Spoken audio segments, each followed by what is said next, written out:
Nang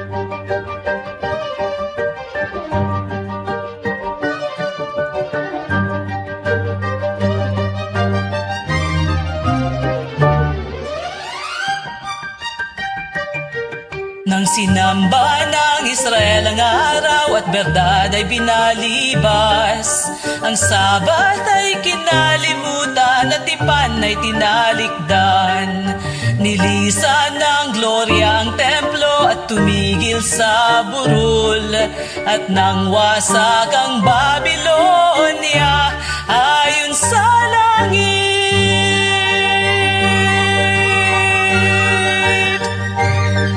Mas natunawain, mga tanda'y nauulit, paghatol ay dumarating kapag utos ay tinatakwil. Unawain ang tawag, pagdating ng huling tanda, sumibat patungo kay Kristo, siya'y kandungang malapit. Ang templo'y puno ng kalakal, ngunit salat sa liwanag. Di nila dinggin ang tinig ng Diyos, nilumakad sa tunay at tama. Hinangad nila na patayin ang bugtong na anak ng Diyos. Naiwang wasak ang inyong templo, ang mapait na sabi ni Kristo.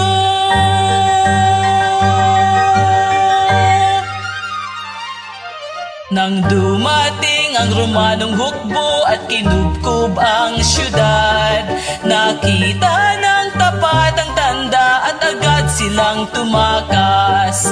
Walang napahamak ni isa na sumunod sa salita, sapagkat Roma ang nangwasak ayon sa babala ni Kristo.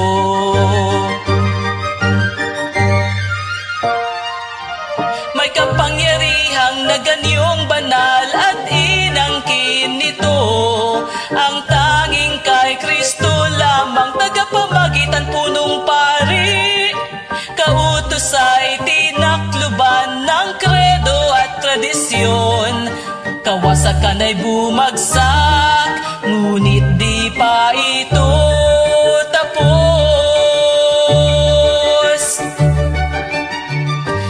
Ang hukbo'y nagsilbing tanda para Kristiyano'y tumakas. Ang mundo rin may huling hudyat pag ibinatas ang pagsamba. Ang batas ng Diyos ay binalibas at Sabat niya'y tinanggihan.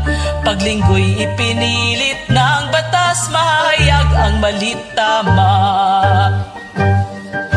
Kapag nagsara ang pinto ng awa, wala nang tagapamagitan. Sa pagtayo ni Kristo sa templo, ang gawain niya ay tapos na.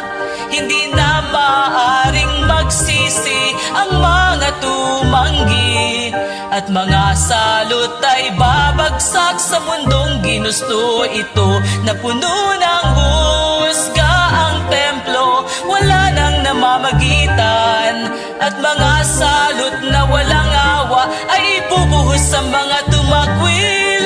Ang pagtangging nakita noon ay humantong sa wakas, at ang huling pagkawasak ay babagsak sa kanila. Sino mang bumabasa ngayon, unawain ang babala. Ang huling pagsubok sa puso'y maghahayag ng pag-ibig. Manatiling tapat sa Diyos, ingatan ang pinabanal. Nakatayo ang kasuklam-suklam, tatayo ka ba sa kautusan?